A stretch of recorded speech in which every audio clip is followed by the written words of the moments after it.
loads and loads. I mean, the thing is, I didn't ever talk about it because I thought what I was going through. Yeah, I'm being hit in the face, or I'm being punched, or all this stuff's happening, but I'm not dead. So I thought I had no right to say to go, oh, this is happening to me because I'm still alive. That was my train of thought back then. But well, kind of backtracking. I try to now. I go around girls' schools now and try to educate them about loads of stuff. It doesn't matter how big or how small it is. It's still big to you, and you should still be able to talk about it. I allowed that to go on for nearly 3 years before I managed to break away. Yeah, a lot of women and girls, young girls, think that they're not worthy of the help. I've spoke to a few.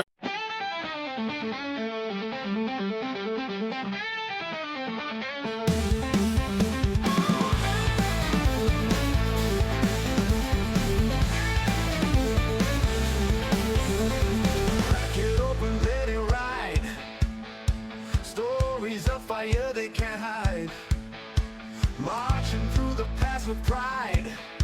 Frankie's pod is the place to confide. Frankie's pod, uncork the soul. Hear the voices, feel it roll. Battling hearts, beating strong.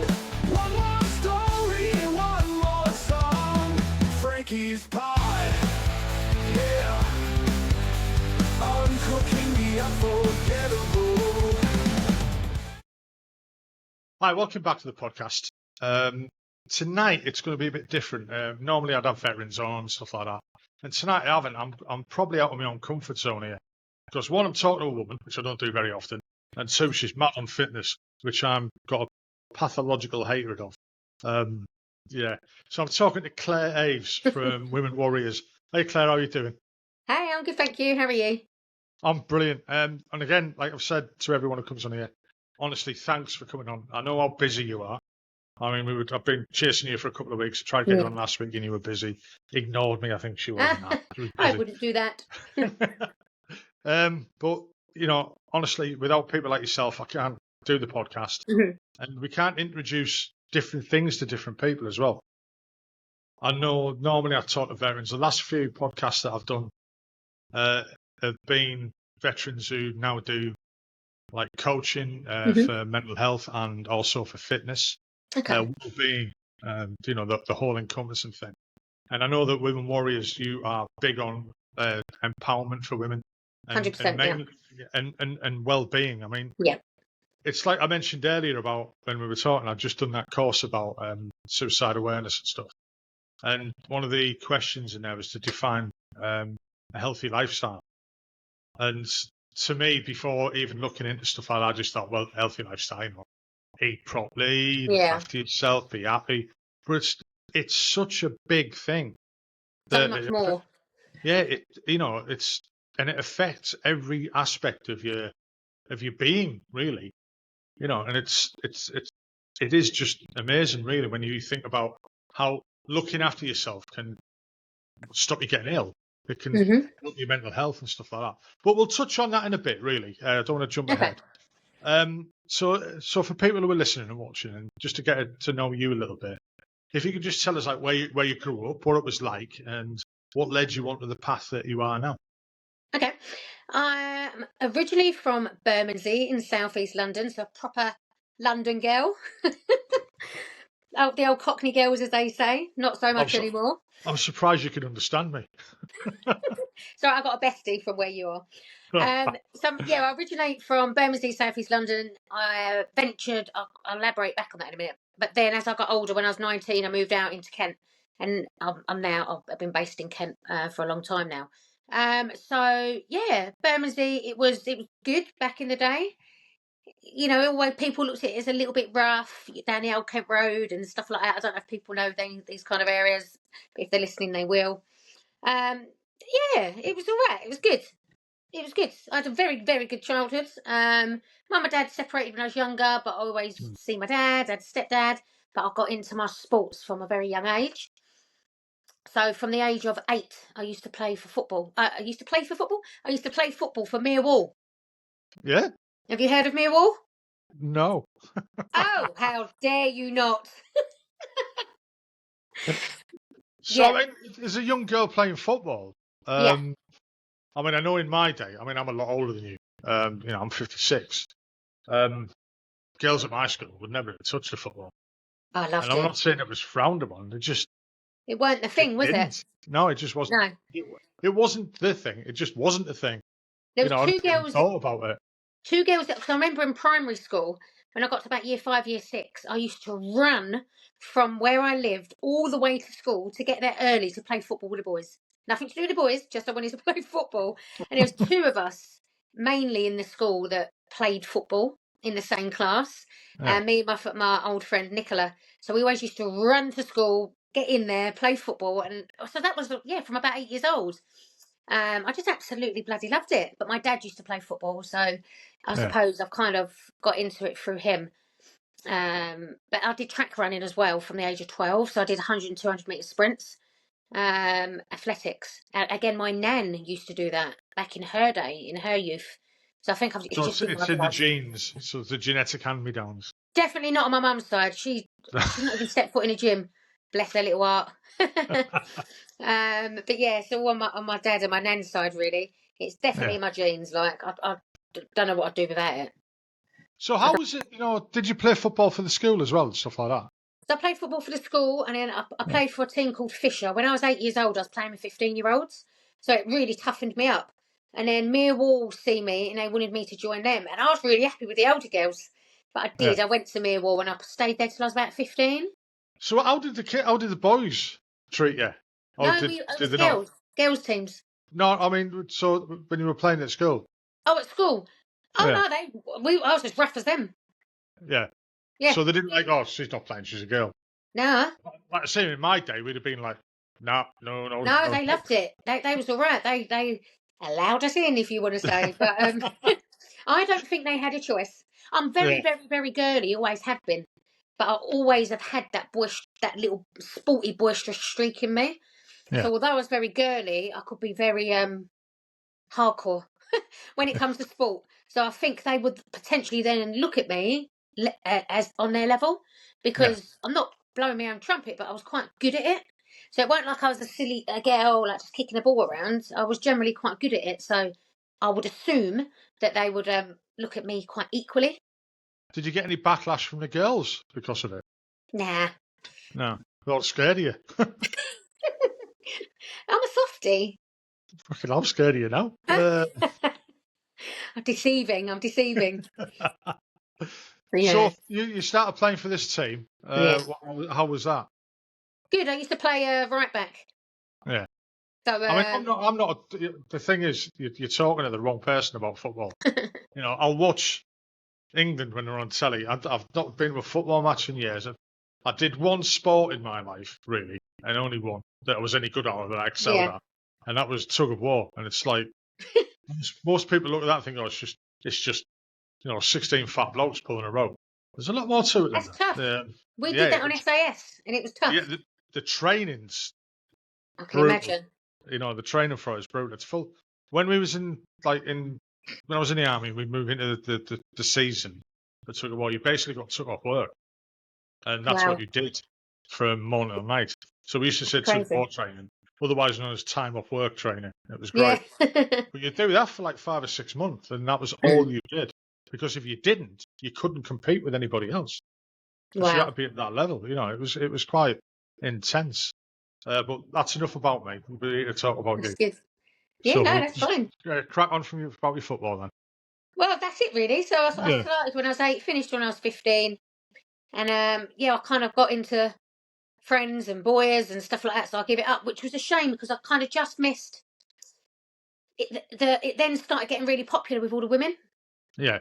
You know, and a couple of girls that were just, I think there was a level above me, like a couple of ages above me, sorry. They was in the England team. Obviously, they're not now because they're older. And I was like, damn it, if I just carried on, I could have made it. But it's all in hindsight, isn't it? Yeah, but it is. Yeah, I'm so pleased that the women have cracked it now. You know, we had a couple of girls who come to the regiment. Who one of them played for Arsenal, ladies, before she joined the army. We used to.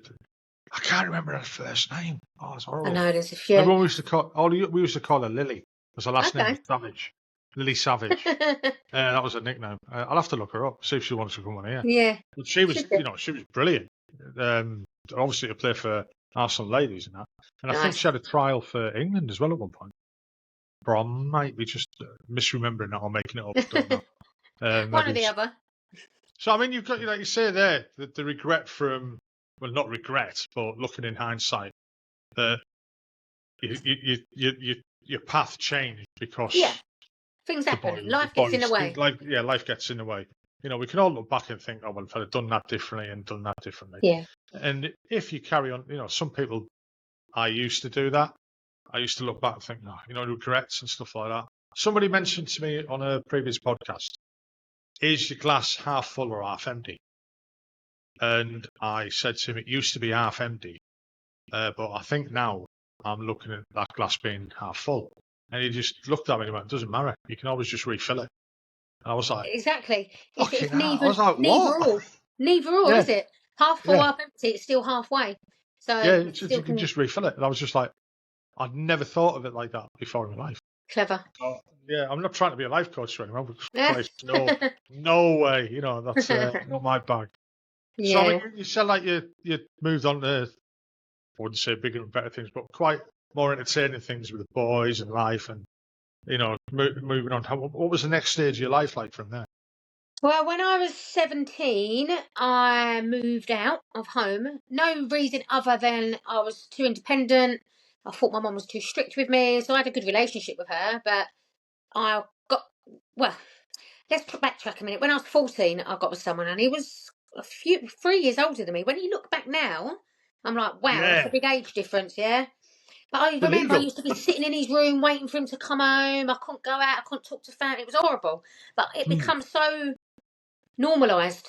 I was like, oh, this is normal. I didn't see my friends, couldn't talk to certain family and whatever.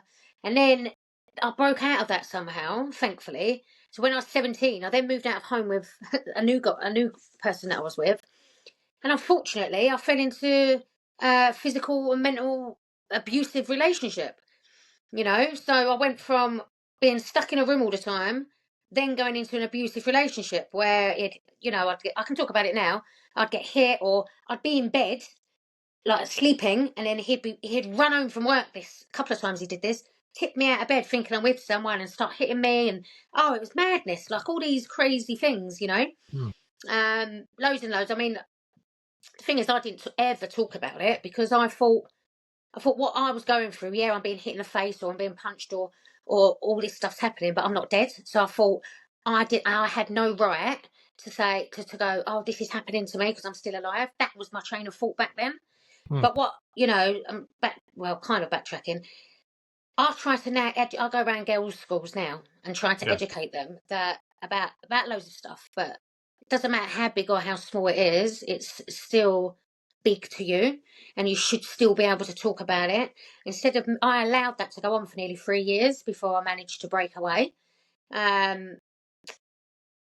lot of women and girls, young girls, think that they're not worthy of the help. I've spoken to I agree with you there, but I'd also like to add to that that younger people. I mean, you're still mature, even at the age of 17. You're still maturing yourself. Your thought process is still maturing. So all of a sudden, if something becomes normalised, like you've already gone through that other relationship you had before, he was slightly narcissistic tendencies. Yeah. I don't like to use that word that much because I think that there's not many real narcissists in the world. There's people who have tendencies and who are just abusive, but a true narcissist, they use you. There's not that much physical or no. You know what I mean? It's like I come out of a relationship like that last year, but we're going to that later. No, but I've never encountered. I'll just shut up. I know. I never encountered a narcissist. I never even knew what it was. Yeah. You know what I mean? Until I was looking up, thinking I was one, and that's when you know. Yeah. I was like, what's going on? Like, they get you to think it's you. Yeah, massively. I mean, going back to like the younger person, and again, it's not just girls; it's boys as well. Yeah, absolutely. Of course. The brain's still forming, so they can't. I mean, like I said, in your situation, you'd been in that relationship beforehand, so it almost normalised what was good. Yeah, we It did. was like a progression. You know what I mean? Your self-learning was almost in a progression of that. Maybe he's doing this to me. So, some people think he's doing this to me because he loves me. Mm. And it obviously isn't the case. But then again, they might think that it's a fucking bizarre world out there. It is, because I become a stepmom at the age of 17 as well, because he had a daughter when he was 15. So I was a stepmom as well. So we used that's to a have hell of a responsibility for someone at so young. 17. So I was a stepmom. He used to. It got to the point where his daughter was in a house and he'd be abusive to me, and I'd be on the floor, and I was like, when things started like that happening, and so I got older, I was 19. I was like, this ain't right. But when I did finally manage to leave him, what happened? The last straw for me was he threw my car keys out the window into the main road. So I ran down to get them, and he's in the middle of the road, beating me up, kicking me, dragged me up the stairs by my hair until I was in the corner in the kitchen, and his cousin was just sitting there doing nothing. And there's some strength, I don't know what it was, but at that moment in time, I was like, that's it, I'm done. And I did, and I left. However, for about 2 months after, I kept going back because it's that trauma bond. Because you still loved him, or so you thought you did. And then you hit realisation again and go, I ain't suffering this. But it took me years and years and years to finally get through. I always thought I was over it, and I never was. But that's when my fitness improved. That's when I started doing fight training. I was boxing, wrestling, Brazilian Jiu-Jitsu. I had so much built up tension and anger in me. I've never had a street fight in my life. I'm not a violent person. Although I've had all these fights in a controlled environment, I could just let loose, and it helped release any of that tension that I had. I can understand that. Yeah. So what I say to the girls at the schools now is, because I went to a mental health school, and a couple of the girls, not to me, but are abusive. So I got on their level, and I was like, right, girls, explained my situation. I said, you want to have a fight? I went, go and do boxing. Go and do Brazilian Jiu-Jitsu. And I went, you know what? You can hit someone in there in a controlled environment and you ain't going to get in trouble. I went, why are you going on the street to cause risk for yourself? When you want to go and have a fight, go and do your boxing. So I try to educate them that, yes, you can have this anger. Yes, bad things can happen to you. And I say bad things will happen to you in life. Not exactly what I've been through, but there will be bad things in life that happen. That ain't roses. But try and do something where you can release that anger in a controlled environment, and then to mentally make you feel better. I mean, like you said, the fitness side is like we spoke about before we started this. I should have recorded what we were talking about earlier. As I've found now recently, the best thing is like what you're doing is talking fitness. So absolutely. talking gets the emotions out as well, and you can unburden things. Yeah. And going back to your situation earlier, where you were in that coercive, violent relationship, you had no one to talk to, so you didn't know that you could talk. No. But you had no one to talk to as well. No. The message that we should get out to people is the one that everyone's trying to. I mean, I say everyone's trying to get out is to talk. Men, women, children. Yep. Get it out there, but in our own little worlds, my little world of my podcast and your much larger world of your women's warriors, it's still only a small environment compared to the bigger picture. Definitely. To try and get campaigns out there and stuff like that to get people to talk. When I was doing that course, one of the things I found out that it kind of threw me sideways. That you see, I'm very veteran centric, so everything I think about is about veterans. Yeah. And that the suicide and stuff like that among veterans, and we're only a small part of it. I know. Again, we're only a small part of the world, of the UK, of the population. But for men, the worst is, or the largest proportion of people who self-harm or attempt suicide or of suicidal ideation is builders and labourers. Yeah. And for women, I was really shocked. It's teachers, especially in primary school, and I was just like, what? And things went into it why it was like that and stuff like that. But one of the best campaigns that's been out recently was, of all places, was British Rail. And I was on National Rail, not British Rail. God, I'm getting old now. I'm British Rail. National Rail was they had a thing where to talk. So that they had people on there under their employment who were doing lots of courses and stuff like that, trying to recognise in people if they don't look okay, go and talk to them. But they also had loads of stuff around the stations and things like that, and they've seen an improvement where strangers would read this thing, sit on a train reading it and thinking, look around and actually talk to people. If you can talk to someone, even a complete stranger, you might just help them from the edge, Definitely. or give them the confidence to seek help or whatever. I try to help people where I can. I didn't used to, but and it's just knowing where to turn to and who you can get help from. So, because when I was younger, I never knew nothing, and now I work alongside women's aids, and they've been going for 50 years, and I never knew nothing about them. And they obviously help women and children in domestic violence and abuse and stuff like that. So I do a lot of charity work with them now, to raise money and awareness for the charity, so it can potentially help younger and the generation now. Because again, it's really important to talk. Yeah, and like you say, it's the education as well. It's like I said, the campaigns and stuff like that. The schools It's need to teach educating them. people. Yeah, They don't. They don't teach them nothing. All they teach them about is bloody history and geography, and that means nothing to us anymore. I'm not being funny. They need to teach them finances. They need to teach them about abuse. They need to, they need to know day to day. They need to know how to. I'm going off track here, but that's my ADHD. No, it's fine. They need to know how to pay a bill. They need to know how to save money. Like, they don't need to know about bloody London's burning. It's weird. London or whatever.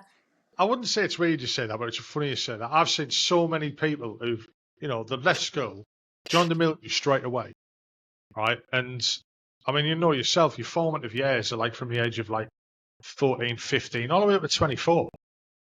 That's when you're still growing emotionally and physically. And these people join the military, and they've left home. The parents have been looking after them, and all of a sudden they join the army, and then the army's looking after them, and then they leave at the age of say 24. And I've spoken to guys and I've watched guys do it, and they leave the army and they go, "Oh, right, what's a gas bill? Do I need a exactly? It's the basics of life, like and they haven't got a if you're clue not because they taught don't it, you need don't to. know it. Yeah, I mean, I know the simple as military that. doesn't. They don't help because they don't. They kind of you go away and you do like a 2-day course of like, right, if you've got this, you've got that, and you should be looking at getting a house and this, that, and the other, and it's just move on, next one through, and you don't have the worldly knowledge like what you should have. But you're right. They should even just like the last year of school do it. It's the basics. Yeah, just like a few lessons. I mean, you'd probably say more than, but just to say, right, it's a big bad world out there. And it is. Don't be scared of it. But this is give students coping mechanisms or ways to be able to deal with their mental health or anxiety, because you will get anxious in life. You will potentially have some kind of mental health problem. Explain to them what a mental health actually is. Explain to them, the feelings and emotions that you can feel or not, and how to deal with them. That's the kind of stuff we need to be able to deal with in life. Our energy and our how we interact with people. Like what I teach the girls. For example, I said, your friend, obviously I'm talking to girls that are younger, so I said, your friend could be really agitated to you, and it's out of her character. So instead of getting your back up and being defensive, and then you're defensive back, sit back a minute and go, let's say Kelly, what's wrong? Are you okay today? Is something going on? This isn't like your character. Then that gets them to talk and open up. Instead of being defensive, look at your own action, reaction, consequence. Yeah. Does that make sense? Yes, it does. I mean, I know, and that goes with adults as well. Yeah, I mean, from an old bloke's perspective, we wouldn't have thought anything like that. Of course you wouldn't, because you're not taught it. No, but I mean, it also was a societal norm as well then, and it is changing. I don't think it's changing quick enough, but it is changing. But I think also, and I'm not on about like my time. I'm on about now and recently. You know, I mean, when I was brought up, it wasn't a case of being mollycoddled and stuff like that. You know, you had to, like, I wouldn't say you had to work for it, but not everything was given to you on a plate. No. Parents, you know, it was like, all right, in my day, all right, put it this way, you know, if you were crying in a shop, shut up or I'll give you something to cry about. Not shut up and I'll give you some sweets. Yeah, Which exactly. is, It's but called that, soft parenting. They soft parent these days yeah, because it's well, not easy just for them. him, no. Oh, here's the iPad. Have that. Yeah, he is that. This Yeah. is a whole nother subject. We probably won't go. We'll be here all When we night if we talk about that. when my grandkids are here, I'm like, yeah, the computer's upstairs. See you later. The, but Oh, you know, I think I fell into that soft parenting thing where I wasn't too discipline wise to my children. You know, I would give them because I didn't get. You know, yeah. and That's my my brothers will say I was spoiled because I was the baby. And if they ever listen to this, I'm going to get beat up off the pair of them. All three of them. I've got three. The because I didn't get easily, I wanted to give my kids easily, and especially in the background I was from my kids having the army, that I was away a lot, so I had the feeling of guilt of that as well. Yeah. You know, so I still do. If my daughter rings me, I need something for the electric. On the app, send it over. You know, I'll pay you back that. Yeah, of course you will. But I get that because when I was 20, I fell pregnant with my daughter, and I brought her up on my own from the beginning. It was a choice I made, and I worked hard. I went back to work full time when she was 3 months old. No, 2 months old. Sorry, 2 months old. Wow. I then ran a business. I ran an entertainment company. Not like that. Like dancers, stilt walkers, fire performers, angle grinders, contortionists, circus acts. I had like 100 people on my books. Wow. Back then, I wasn't business savvy. I was doing it because I needed money for me and my girl, my family. That's my family. Yeah. So I was working all the time. I was working weekends. So I felt guilty all the time. So I'd take her out. But to be fair, she was never in the doors at all. She was always out, but I was always buying her stuff. So buying her stuff, looking back, it was guilt. There'd be times when she'd just go, "Mummy, can we please just stay in and do drawings?" Because I just used to take her out. So I suppose, you know, I was young. I was between 20 and, 25 when I used to do all that. But yeah, I do get that. I do get. All right, I've got to go back now. So Sorry, go on. performers and that. How did you get into that? Into what? The circus performers and angle grinders and whatever. Well, so when Because that's just a normal thing that you do, isn't it? You know what I mean? It's normal for me. I love dancing. Like dancing's my therapy. I feel like I'm in a bubble. So I used to go out raving a lot, like partying, drum and bass, hardcore. But I did not stop dancing. I'd put myself in a little corner. My mates would go, "Come on!" I'm like, "No, leave me here." And I'd dance, and then people would be around me because I now know I have ADHD and autism. I didn't then. And I always said to myself, when I'm dancing, I feel like I'm in my element. Like, I just feel free. And it's really hard to explain. Anyway, so I started doing that. And then I got poached by a couple of little small dance groups. So I used to dance all over the UK, doing like the Tidy Boy Weekenders, Lisa Lashes, all drum and bass events, Darren Styles. Some people might know these, they might not. But then I got clients asking me specifically to dance and booking other girls. So I thought, all right, I might as well start my own company. So I called it DNA, Dance with New Attitude, because the attitude out there back then stunk. So it was just dancers, and then they wanted stilt walkers and fire performers and everything else. I supplied a lot of dancers for all the big West End clubs as well, like China White's, Cafe de Paris, Movida. So West End clubs and nightclubs and festivals, and in Barcelona and in Ibiza as well. So back in the day, I was quite big. Yeah. So now I'm still dabbling in it a little bit. I bet there was a lot of temptations going on. I mean, the rave scene, you know. I used to be on. Back in the day when I was raving, I used to do drugs. Yeah. You know, before I had my daughter. Don't get me wrong. I'm not looking down on you. I've never done them in my life. I wouldn't know. I think I've had a smoke of a bit of weed once. And I obviously don't now, but I don't regret my party days at all. Because before I had my daughter, I had a year of, because I went through what I did from the age of 14 to 19. I went crazy, drinking all the time, drugs all the time. No, but to the point, it was too much. Like, it was my escapism. Fell Yeah. pregnant, stopped it instantly. Don't get me wrong, after I had my daughter, I'd still go out and party and I'd still have a good time, but not all the time. But I was always with people like 15 years older than me as well. Like friends, 10, Yeah. 15 years. So I was always the baby in the group and always looked after. So in my head, I don't know, it was probably wrong, but in my head I was like, I'm okay. I'm looked after. But it weren't probably till a couple of years after having, I was still learning about myself. I was 20 when I had my daughter. I was doing 2 jobs, and my little partying was my escapism. In the time, so probably I'd say for about 4 years, up to she was about 4, did I really go, I knocked it on the head and concentrated more on my career. But it took me till I was 24, but that's still a baby. Like, people are only just starting to go out then. So I don't regret anything, no, ever. And so When that would I have been did, the 90s. Was that like the late 90s or 2000s? 2000s. 2000s. So I was born in, I was born in I'm not trying 84. to. I'm not trying to make you sound older than you look. I was Sorry. born in 84. 84. Christ. So I'm I 40 now. I joined the army 1985. Now I feel Wow. old. Cheers. Yeah. There you go. Yeah, but that's what I mean. As what we said earlier, I don't have regrets in my life. I was No. sensible. I was, yeah. But that's my past. Everyone has one, and you learn from it and evolve from it. So what was next on you? So you've done your rave culture, let's Yep, call it. done my brave culture, and then that's when I got into boxing. So what was a good few years later. Because obviously I did the fight training, not straight away. As I said, it took years for me to overcome what I went through. So I'm trying to Yeah. think, how old was I when I boxed? Mid to late 20s. Mid That's to late quite late. 20s. Yeah, it was quite late. So I had 4 boxing fights, but I said this on SAS, I used to wrestle. I used to get paid to wrestle. I used to wrestle men. What, in a jelly bath?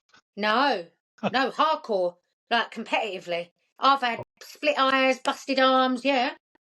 It used to, from like people, men and women from like Australia, Austria. It's a thing. It was a massive thing, and it used to be competitive. It used to be quite really dangerous. I put myself in dangerous situations. I'm, Mad. I remember I'm, I was choking this man out, right? And he started foaming. Listen to this. He started foaming at the mouth. I thought I killed him. I'm in the studio going, I've killed him. I've killed this man. And then he come round and I went, don't you ever do that. Don't you do that again. you know what? I must be so naive. I daren't now go and look this up on the internet because I know I'll find the wrong thing and I'll be there all night. I didn't know this existed. Yeah, bad, didn't it? Was this legit or was it underground? I don't know. No, but I used to go to Germany a couple of times a year and compete with girls all around. It was in house, but like girls from all around the world. It's massive. It's a massive thing. Like in America, I remember the girls that I used to fight were America, Greece, Australia, Austria, and it was a thing. So, yeah, some of the girls were tough. Some of the girls were tough. I think I'm going to have to look this. No, I'm not going to look it up. I'll end up on it off. Well, yeah. So the boxing then. I mean, my only experiences of boxing. I'm not a boxer. Is in the military. Right. When you're in training, you do your milling, which is. Milling, yeah. You experienced that on the TV show now, didn't you? Milling is different than boxing. Oh yeah. I've never done milling, and the girl I was milling, she was like up here, and I was just like, what's going on? So I couldn't use any boxing skills, and they edited that to make me look like a right twat. I'm not happy. I mean, we'll go on to that because I've watched a lot of interviews with people who've been on it, and let's say that a lot of people weren't happy with their portrayal on that program. We'll talk about that in a bit then. Yeah. What I was saying, go back to the boxing bit. Yeah. I mean, like you say, milling's it's a minute of pure aggression. Yeah. It's just attack on both sides. And then we did that in training, and I got picked for the troop boxing. While I was in junior leaders type of thing. And I was like, because I'd won that, I thought, get in. You know, I had no experience of boxing whatsoever. We had a few like sparring bouts and stuff like that with your mates that you're never going to go in, you know, in 100%. Yeah. And then I remember my first fight with very little training was getting into a ring with a monster. That's all I can call him. I looked at him and I thought, I mean, he'd beat me before I got in the ring. You know what I mean? I just looked at him and and I was. He just battered the shit out of me. You know, I put up a fight. Next couple of bouts I had, I discovered that I was really no good at it because I don't like getting hit. I can hit, but I don't like getting hit. I was used to it. I was fine. I shouldn't laugh. I was never scared of getting hit. No, I mean, what I'd say when I say I'm not scared of getting hit, I mean, I don't mind getting I know, thumped. yeah. That's part of it. I'd turn away. Yeah, so Instinctively, you'd I'd flinch turn my it. back. Yeah. I would turn my back to them, and I couldn't stop myself doing it. Just a So natural reaction. I just went, nah, you know, it's not for me. And I loved it. Anyway, no, I wasn't. I loved it. Like most of my fighting experience, let's say, was probably not in a ring. It was in other places. Yeah. You know what I mean? We're opposite there then. Yeah. Never had a street fight. I'd like to say I haven't, but there used to be an Elton John song, and it's like Saturday night was all right for fighting. And in them days, that's what it was all about. It was like, you know, we'd be in the barracks in Germany on a weekend, and you'd have a skinful in the barracks at the bar and a naffy bar of it. Then you'd go down to the nightclub, and then you'd end up having a fight, either with Normal another Saturday unit. night. Yeah, and it was, but there was no knives, there was no glasses getting smashed. There you go. Or anything Yeah. like that. You'd have a bit of a fisticuff, I said, you know, you'd have knock chumps off each other, and then walk back to camp with each other. Yeah. You know what I mean? It was like, and then you'd be laughing about it the next day. I've stood on parade in the morning with a black eye, and the sergeant major just come out and went, looked down, and it was me and this other lad, Tony. He stood next to us. He's got like a bust nose and a fat lip, and he looked at us two. He went, "What happened?" And he went, "Oh, I fell over, sir." And he looked at me and goes, "What happened to you?" I said, "I fell over him." You know, and the thing was, we lived in the same room together, right? Yeah. And the people we'd been fighting was each other. So we'd end up with an argument downtown, had fisticuffs. Big. It was like literally something out of a 50s musical. Look, everyone stood around you going, fight, fight, fight, fight. Me and him giving it this all like that for half an hour. And then going, what are we doing? Bar, pint, and then go back in the same room together, you know. But it's just, that was the way it was. You know, there was, nowadays, I'll be honest with you, at the age of 56, if I go out, you know, out on a night, and I see a crowd of, you know, kids and shit like that, I'm quite nervous. Mm. You know, you just don't know what they're carrying, do you? It's, yeah, I mean, yeah, it's not, I don't consciously think, oh, they're going to attack me. But I've got that mindset from my military training, my military life. Like I say, I was in the army for a long time, and I'm still trying to get rid of a lot of feelings about it. When I look at people, I see them as a threat. I don't like literally everyone I look at almost. You know, if someone's quite a, you know, a big guy, I look at him and I eye him up first, thinking, could I take him? And that's not the way to think. No, but it's your wiring. Your brain's wired that way. That's all. You know, but it's not a good way to think about it.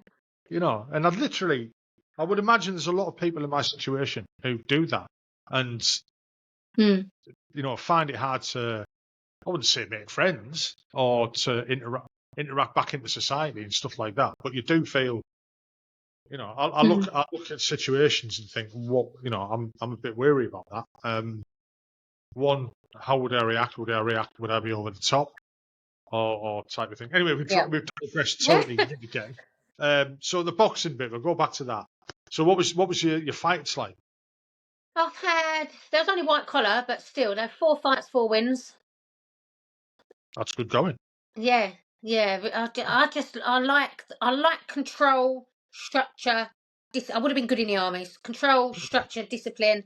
And when I do something, I put 100% in. I know that's really cliche to say, but some people go, oh yeah, I did my best. I do my best. I literally give it everything. So I am going into that ring to win. You know, people go, oh, I just want to go in. You know, some people will be happy. Oh, I've done all this training, especially because it's white collar. I'll do all this training. Oh, yeah, at least I got in the ring. No, I'm winning.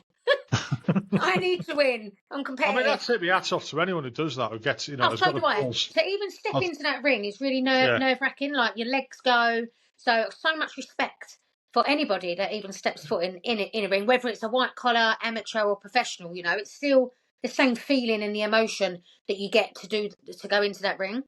So yeah, massive respect. But yeah, 4 fights, 4 wins, and I'd love to do it again, but I just ain't got the time. I haven't. I thought you were going to say I'm getting too old. I was like, really? I was thinking about it, and I'm like, no, I'm not too old, because I just had a full body MOT, and my metabolic rate is of a 25-year-old. I think mine's of a 25 stone-year-old. You know what I mean? Yeah, so no. I'm decomposing in my own body. So after the boxing, then what was your next step to It's where the you? boxing, wrestling, Brazilian Jiu-Jitsu. That's all linked. Combat fighting. Yeah. I learned weaponry and everything. And then I got into bodybuilding. So I did professional bodybuilding for 6 years. I become a professional in 2 different federations. WBFF, which is one of the biggest in the world. Stands for World Beauty, Fitness and Fashion. I competed in America and in the UK. And then I converted over to IFBB. Have you heard of it? No. It's the biggest bodybuilding federation in the world. So it's International Federation of Bodybuilding. I'll become a pro in that division. IFBB Figure Pro. So I competed in the UK and Romania twice. However, I stopped in 2019 because the girls were too big. They were too big for my liking. I would have had to get a lot more muscular, potentially would have had to take certain substances. And I got, if people want to do that, that's okay. Like, you do what you want. I didn't want to do that to my body. And I would have been competing against girls that maybe, might have been using enhancements. They might not have been, but they may have been. And if I wanted to get to a body frame and be big, I would have had to dedicate my whole life to it. I dedicated six years. That was enough. I did well, did good, and I think I did about. The question I've got for you there is, I don't know if you've been asked it before or if anyone's thinking it as well, but the thing that popped in my head there was, the dedication for the training on that, and being a professional, you've got to get sponsorship, you've got people backing you. Yeah. And did you have to do all that yourself? Did you have to go out and reach out to people and say, right, give me some money on the back of you? Well, no, yeah. You know what I mean? It was a lot easier back in the day, because now you've got all these bloody poxy Instagram influencer shit. But back then it was more authentic. People would look at you, respect you for who you are and what you're worth, and not because you've got a pretty face. So I was sponsored by Cymax Nutrition. I was with them for a good few years, and I had clothing companies, bikini sponsors, tanning. So I didn't really have to pay anything, really, not a lot. So all my travel got paid for with Cymax, and entrance fees and stuff like that. And I got monthly retainers and that. So thankfully, it was all right. I wish social media was big back then, because I would have been through the roof. But it is what it is, and it was a lot more respected back then. Every Tom, Dick, and Harry is sponsored now, so it's not what it used to be. Yeah, I mean, I don't know how I feel about social media, because obviously I'm doing a podcast, and it's a form of social media. But you're right. I mean, the old Instagram models, and it's. I don't know. I really don't know how I feel about it, because it annoys me, but it's not my generation. Well, even for mine as well. I think it's that generation just after me as well. Don't get me wrong, I'm on it all the time, and I do it for my business. So I do see that side of it, and I do, because a lot of people do use it for business, so it is something that we need. But yeah, but I think that unfortunately, it's took over far too much of everybody's life. Yeah, it's just took over far too much, and there's that much disinformation, false news, this and the other. But on the other hand, is there's aspects of it there that I wouldn't know certain things if it wasn't for it. Absolutely, yeah. So it swings and roundabouts, isn't it? Yeah, but Swings I and think roundabouts. I do think I wouldn't say it belittles ladies or women, for example, because I mean most of these lasses who are doing the Instagram models and don't get me wrong, you get the lads doing it in the little bloody sweatpants and stuff like that as well. That people, especially young lads, are say looking at these lasses on Instagram. When I'm saying young lads, I'm on about teenagers, 13, 14, 15-year-old. And that's what they expect everyone to be. But the same for the women. The girls are looking at that. Yeah. That's where this mental health comes in. That's why people are trying to aspire to be like an Instagram model. And the reality of it is, it's not going to happen. So then they get into this revolver of a cycle of feeling depressed and anxious because they don't look a certain way. And then you've got the boys looking at them girls, wanting the girls that they see day to day to be like that. So it's this constant cycle. And I think it's like my daughter's 19 now, and she's okay, but like when she was a bit younger, even her generation, like it's just, you can see their mental health deteriorating. And I think social media's got a major part to play in that. I mean, one of the big things I think at the moment is TikTok. The amount of shite that's on there. And again, the conversation we had before we started here about the weight loss injections and stuff like that. Oh yeah. How people are normalising it. It's like society I pushed on them to be normal. them injections, but I wanted them injections because I'm diabetic. Yeah. It is That's diabetic medication. Yeah. That's medically, yeah. But I couldn't get it. Right. Because the NHS... Well, just go to Tom Bob round the corner like they all do and get it off him. Sod off, it's like 150 quid a go. Wow. How do people even afford it? I don't know. Not for yourself because you've got diabetic. Train hard. Eat well. Move. Go for a walk. Do what you should be doing. Stop being fucking lazy. Sorry. If I'd have done a bit more of that, I wouldn't be diabetic. You know what I mean? Probably. Well, get off your bum and go for a walk then. I can't. My knees are knackered. That's why I need these excuses. I'd tell you one of the best ones I've ever seen or heard is we had a PTI in the army one day, and he said to us, just remember, this hole is bigger than that hole. So don't fill this. You know what I mean? We're like, yeah, I can see what you're saying. There you go. Don't do too much. But, so you've done the boxing. We've slagged off social media. Slagged off social media. Done the bodybuilding as well. I did powerlifting for a short period of time before COVID. Don't even go there with me with that conversation. When that happened, let's not go there. And then, what did I get into after that? Oh, SAS, who dares wins. So who approached who? Did you approach them? So I applied to them when I was when it was lockdown. I was doing all the training. I didn't even hear anything, not a thing. And as if you heard when I was on Trevor's thing, my friend then calls me and goes, oh my God, Claire, guess what? I'm like, what? She went, I got through to the fitness test on SAS. I went, really? I was jealous. I was so jealous. I'm not a jealous person, but I wanted it so bad. And I was like, I'm so happy for you. I was happy for her.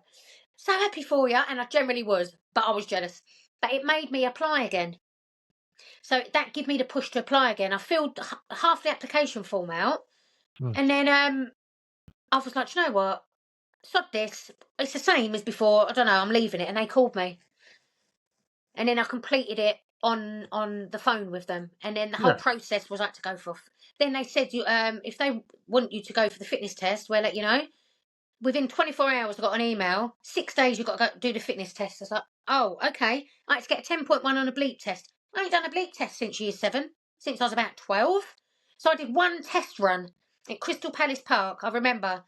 And I got it, and I was buzzing. Because it was really hard to get 10.1. And I got it on the day as well. And I was even going to keep going. They went, you can stop now. I was like, okay. I thought, and that's where the mindset is. And with anything in life, if you want something that bad and that hard enough, you will push. No matter what. You will push. And I did. And then I passed that and passed all the other stages. And it went on and on and on and on. So that was from the June. And then we didn't fly to the October. But we don't know till 4 weeks before. So we had to do all this training, all these tests in the hope that we got in. Yeah. Was there So many applied for it? yeah.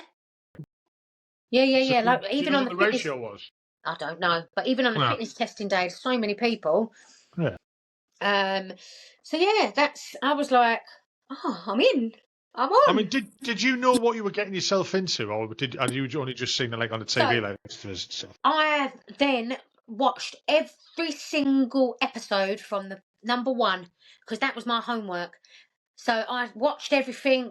I can see every. I'm attention to detail. So I was Yeah. looking at everything, seeing how they spoke to people, their facial expressions, their tasks, the challenges, everything. Because my thing was the interrogation part. So I Right. wanted to nail that. I knew that them noises potentially would have done me in or whatever.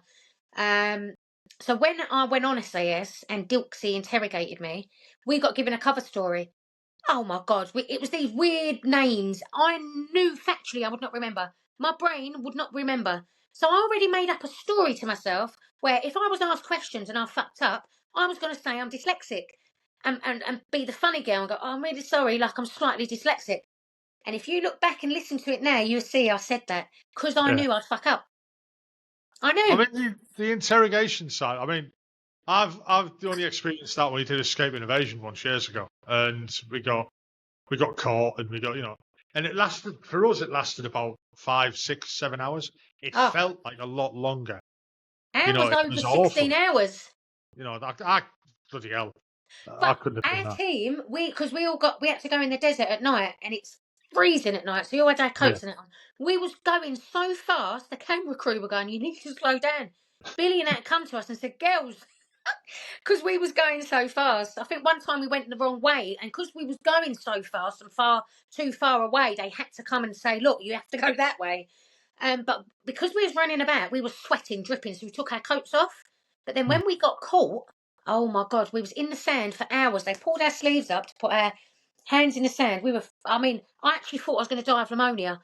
We was like shivering. But you know the funniest thing? So in the middle of the desert, we found it looked like a caravan, but open. We went into this place because we're hiding now. Yeah, we have to Yeah, hide. yeah. It was someone's real ass. It was that, Hello. and we started eating their bread.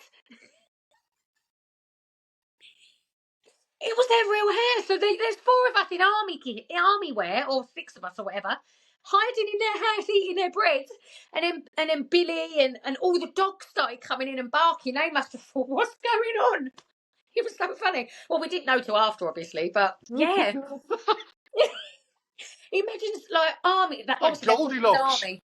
Yeah, and all the dogs were coming in and barking at our heads, and oh my God, yeah. But interrogation was because they put you in stress positions, and I Yeah. worked it out because you're bored. You can hear all the noises, but I blanked that out, so I was counting. So every 20 minutes, we'd put us in a different position. When you're laying on the floor, your feet naturally do that, but we had to have them up like that, so Yeah. everything's strained on your legs. You probably know that.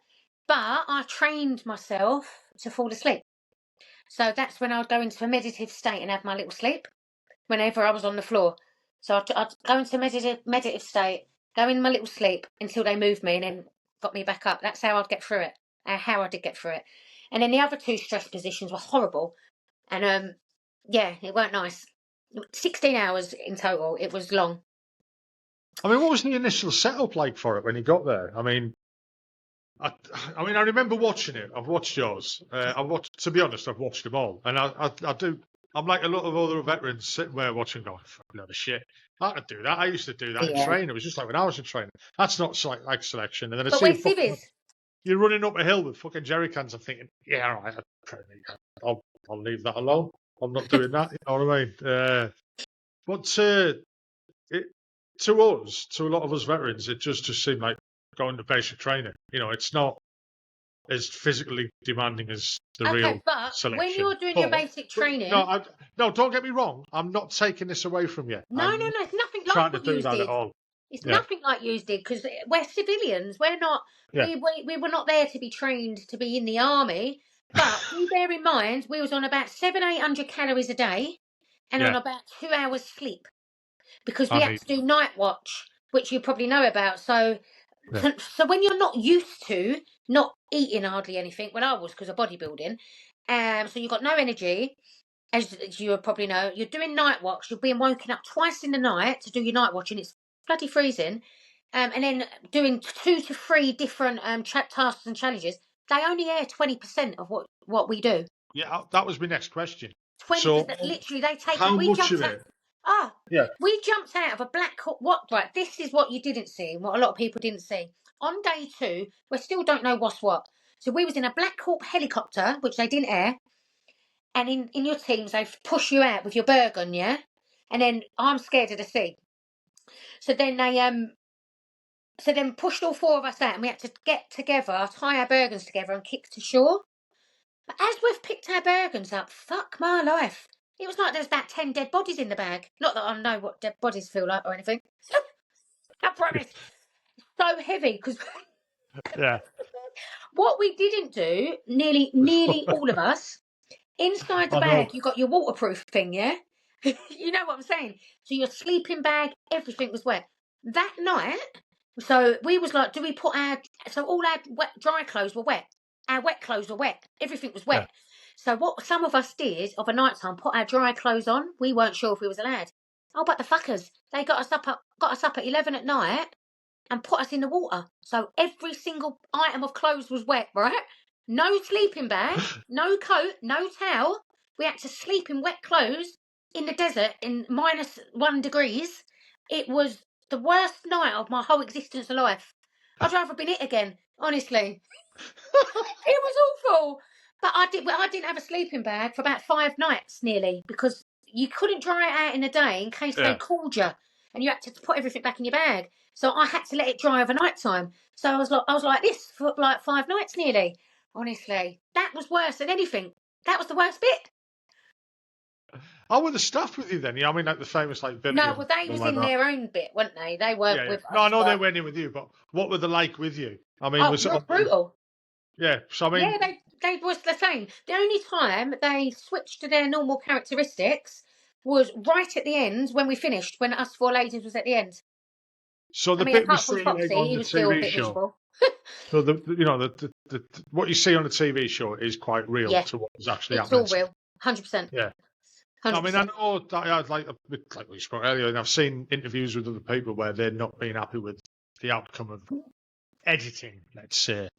Yeah, I mean, and stuff like that. I was quite lucky. I got a lot of airtime, so I'm quite grateful for that. However, it's edited, so on air, on the screen, day 1 shows me going into the room with the hood on. That weren't day 1, that was day 4. Do you know what I mean? Yeah. So they edit it like that. And there's one bit in there, and it's funny because I pay attention to detail, remember? I always had a yellow bra top on and a black one.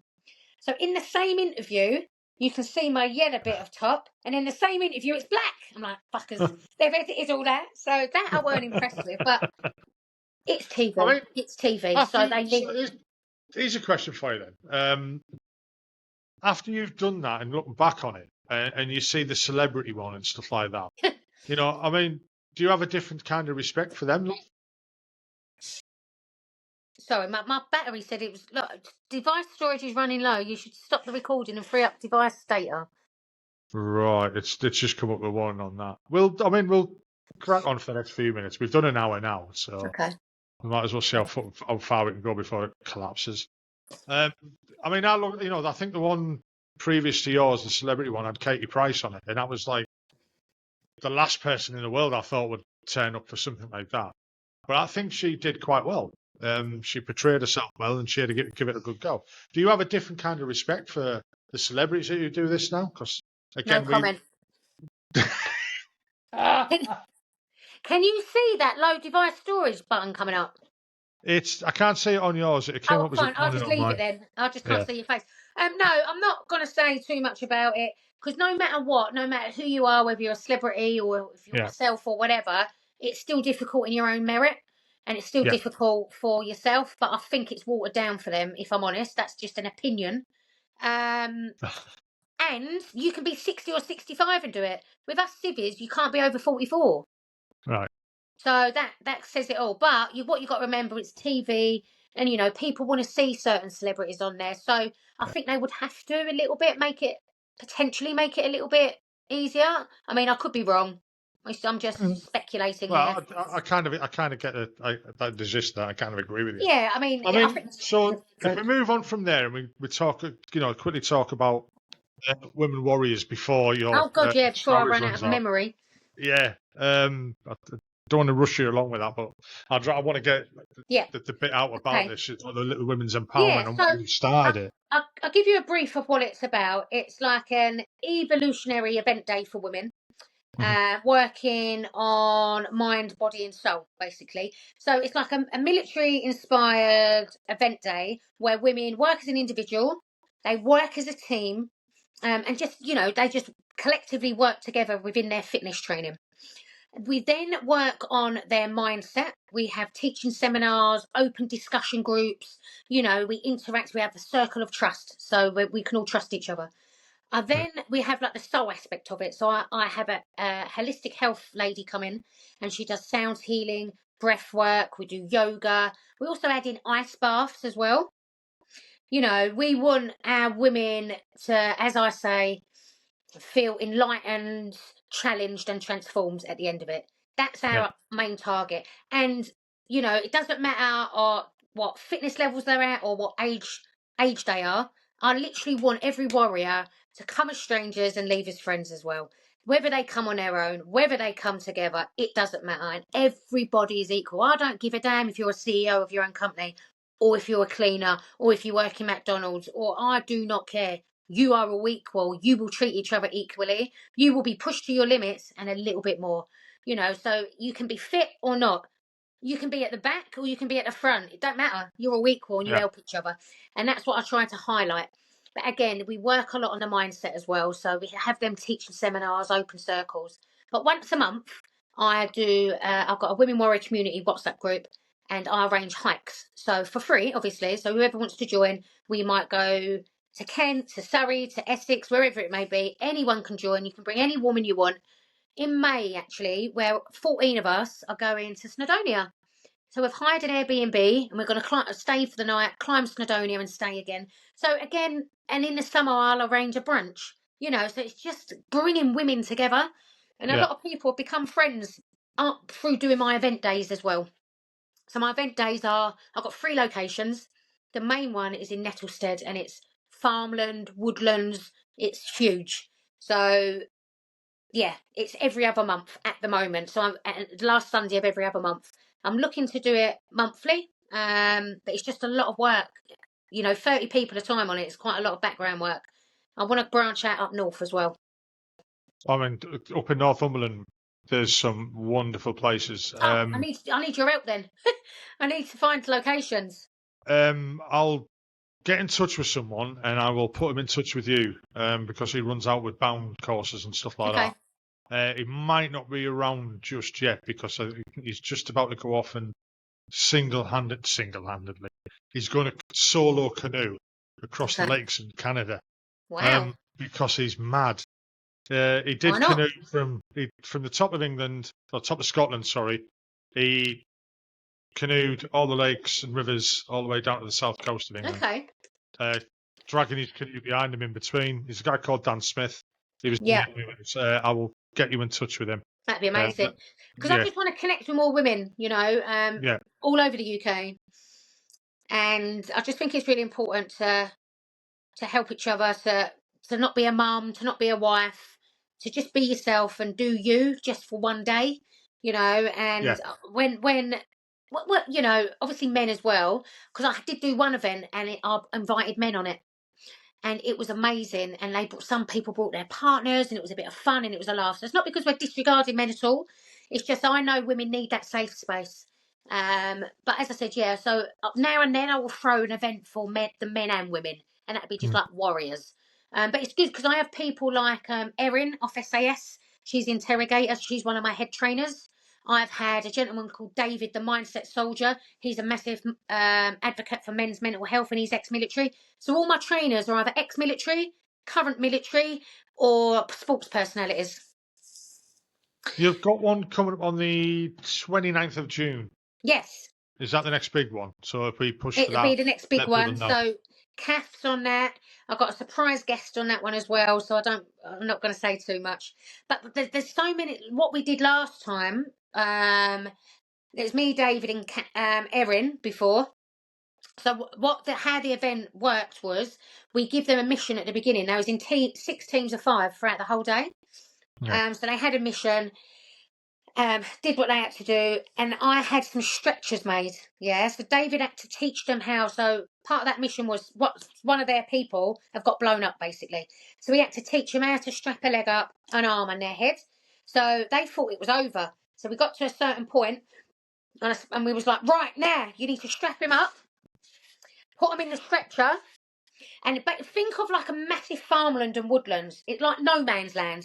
Yeah. So all of these 6 teams with the stretchers, and then there was smoke bombs going off, hand grenades. I had men jumping out with rifles, like in balaclavas. It shit them up, but it made them work together. Do you know what I mean? So once they put their person to the safe house, they then had to go back and get all their kit. But their kit was like tyres and sandbags and stuff like that, because obviously I didn't have military kit. But it went down so well, like it was just really good. Like they I can absolutely imagine they'd never experienced anything like this. No, and that's what these event days are about. It's different all the time. Before that, the girls did a load of rifle shooting. The event before that, they did orienteering. So they had rendezvous points they had to find and stuff like that. So this time, I ain't going to say what we're doing, but it always gets bigger and better. As I say, bigger, better, more. It sounds amazing. I mean, you just mentioned stretcher there, and I felt sick inside. Yeah. You know, I remember them days, and There you when go. you turn up at the gym and you've seen the stretchers laid outside, you're like, shit. I made them stretchers and all out of bamboo sticks and hop bags because I wanted it to be all quite authentic. Yeah. They were bloody strong. So what other things do you occupy yourself with at the moment? So I'm obviously got my women wearers. I'm a personal trainer. I have quite a lot of clients on the gym floor, and I do life coaching as well.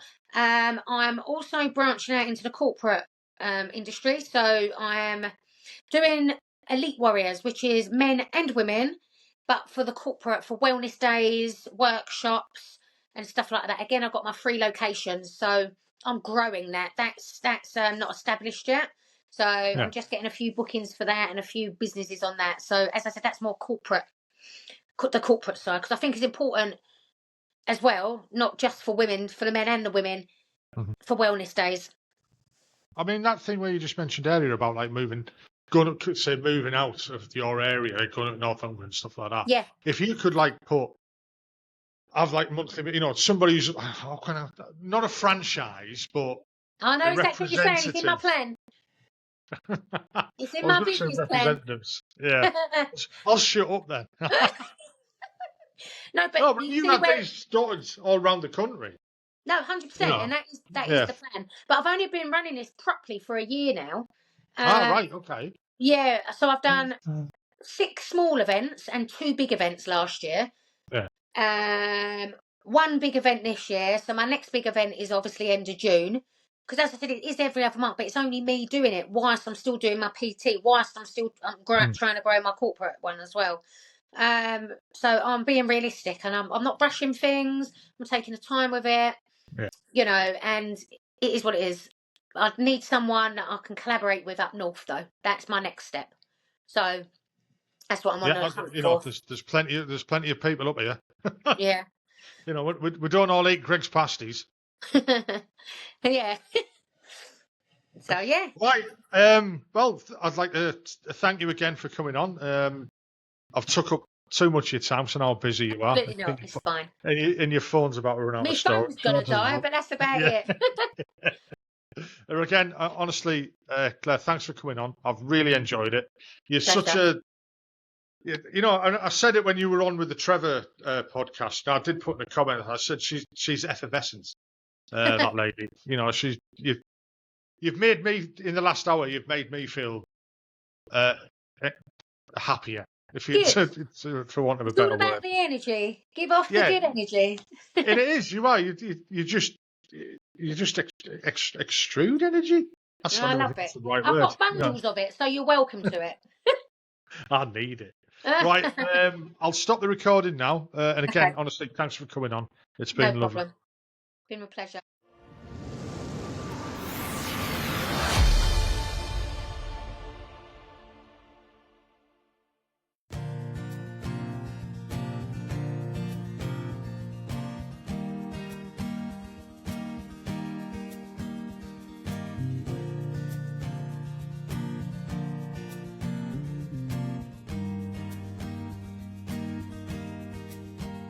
Have you ever watched the love between a woman and her son?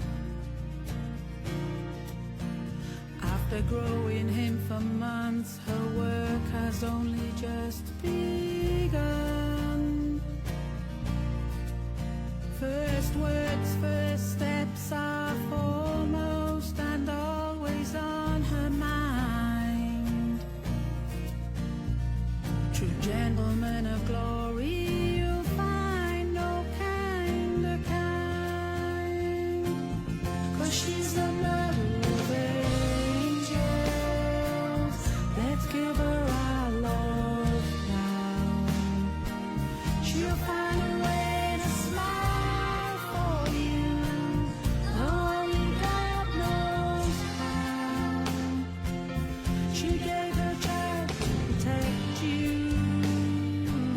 so we might live in peace. He died for queen and country, brought home by Hercules. Yes, she's the mother of angels, the mother of angels, the mother of angels.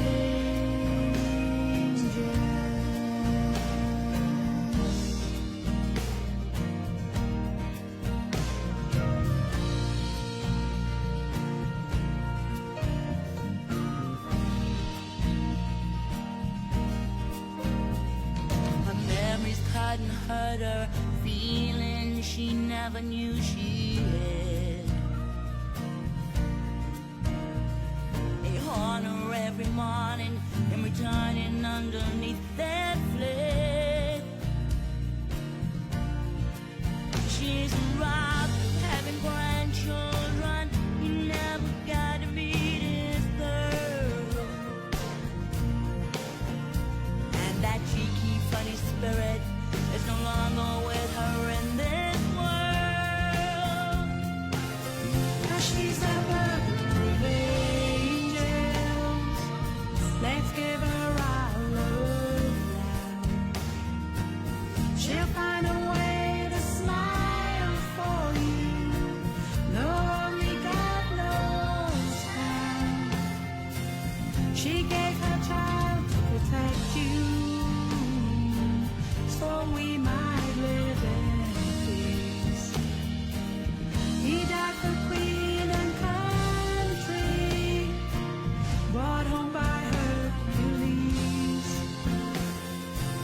Yes, she's a mother of angels, a mother of angels, a mother of angels.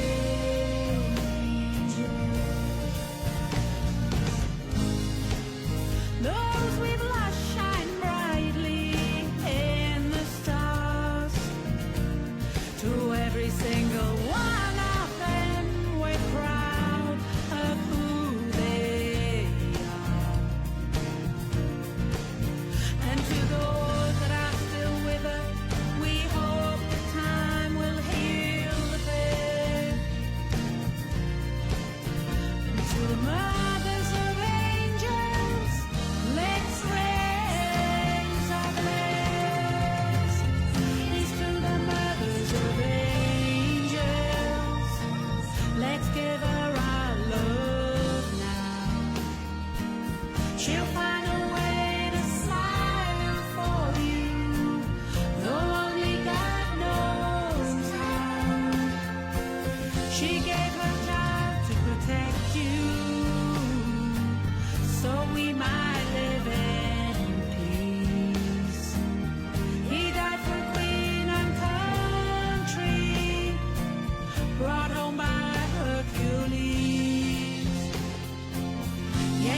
another